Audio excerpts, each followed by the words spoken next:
അപ്പോൾ ഇന്നത്തേത് നല്ല ടേസ്റ്റി ആയിട്ടുള്ള ഈ ഒരു മഴയുള്ള സമയത്ത് നമുക്ക് ചൂട് ചായൻ്റെ കൂടെ കഴിക്കാൻ വേണ്ടിയിട്ട് പറ്റിയ ക്രിസ്പി ഓണിയൻ ഫ്രൈ ആണ്. ഭയങ്കര ടേസ്റ്റാണ്. അപ്പോൾ വീഡിയോ ഒന്ന് കണ്ടുവെക്കുക.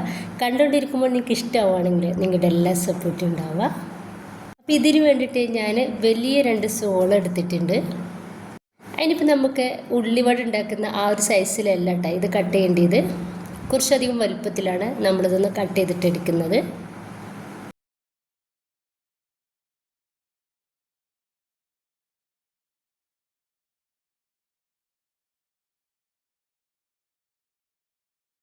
അപ്പോൾ ഈ ഒരു രീതിയിലാണ് ഞാൻ ഈ ഒരു സോള കട്ട് ചെയ്തെടുത്തിട്ടുള്ളത്. ഇപ്പോൾ ഇതിലോട്ട് 1/4 കപ്പ് കടലപ്പൊടി ഇട്ടെടുക്കുന്നുണ്ട്. 1/4 കപ്പ് മൈദയാണ്. 2 ടേബിൾ സ്പൂൺ കോൺഫ്ലവറും 1 ടീസ്പൂണ് ഇഞ്ചിയുടെ പേസ്റ്റും ഇതിലേക്ക് ആവശ്യത്തിനുള്ള ഉപ്പും കുറച്ച് പച്ചമുളക് ചെറുതായിട്ട് കട്ടാക്കിയതും പിന്നെ ഇതിലോട്ട് ഒരു 1/4 കപ്പ് വെള്ളൂടി ഒഴിച്ചു കൊടുത്തിട്ട് നമുക്കിത് നന്നായിട്ടൊന്ന് കൈവച്ചിട്ട് തന്നെ മിക്സ് ആക്കിയിട്ടെടുക്കാം. ഞാനിതാ നന്നായിട്ട് കൈവച്ചിട്ട് ഒന്ന് റെഡിയാക്കിയിട്ട് എടുത്തിട്ടുണ്ട്. ഇതിൻ്റെ ഒരു ടേസ്റ്റ് എന്ന് പറഞ്ഞാൽ നമ്മൾ കൂടുതൽ പൊടികളൊന്നും ആഡ് ചെയ്യാതെയാണ് ഇതൊന്ന് റെഡിയാക്കിയിട്ട് എടുക്കുന്നത്. ഇനിയിപ്പോൾ ഇതുപോലെ ഒരു ചട്ടുക എടുത്തിട്ട് അതിലോട്ട് കുറച്ച് വെളിച്ചെണ്ണ ഇതുപോലെ ഒന്ന് സ്പ്രെഡാക്കി കൊടുക്കുന്നുണ്ട്.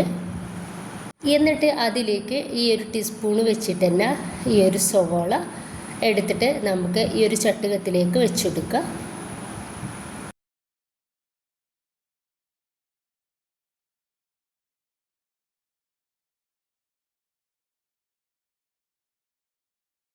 ഇതുപോലെ ഒന്ന് റെഡിയാക്കിയിട്ട് എടുത്തിട്ടുണ്ട്. അപ്പം നന്നായിട്ട് ചൂടായിട്ടുള്ള വെളിച്ചെണ്ണയാണ് ഇതിന് ഞാൻ എടുത്തിട്ടുള്ളത്. വെളിച്ചെണ്ണ എടുക്കുമ്പോൾ ഒന്നുകൂടി ടേസ്റ്റ് ഉണ്ടാവും.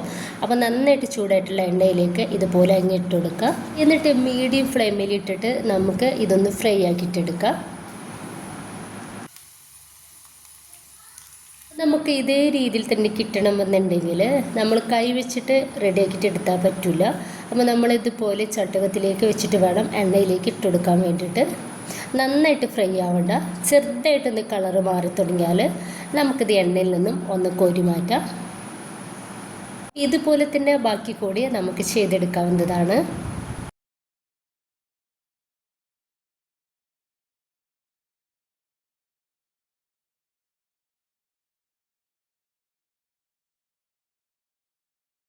അപ്പോൾ മുഴുവനായിട്ട് തന്നെ റെഡിയാക്കിയിട്ട് എടുത്തിട്ടുണ്ട്. ഇത് നമുക്ക് ചൂട് ചായൻ്റെ ഒക്കെ കൂടെ കഴിക്കാൻ വേണ്ടിയിട്ട് സൂപ്പർ ടേസ്റ്റാണ്. എല്ലാവരും ഒന്ന് ട്രൈ ചെയ്ത് നോക്കുക. ഈസി ആയിട്ടും അതുപോലെ നമ്മുടെ കയ്യിലെ ചേരുവകൾ മാത്രം മതി ഇതിന്. ഇഷ്ടമായിട്ടുണ്ടെങ്കിൽ നിങ്ങളുടെ എല്ലാ സപ്പോർട്ടും ഉണ്ടാവുക. ഇൻഷാ അല്ലാഹ്. ഓക്കെ.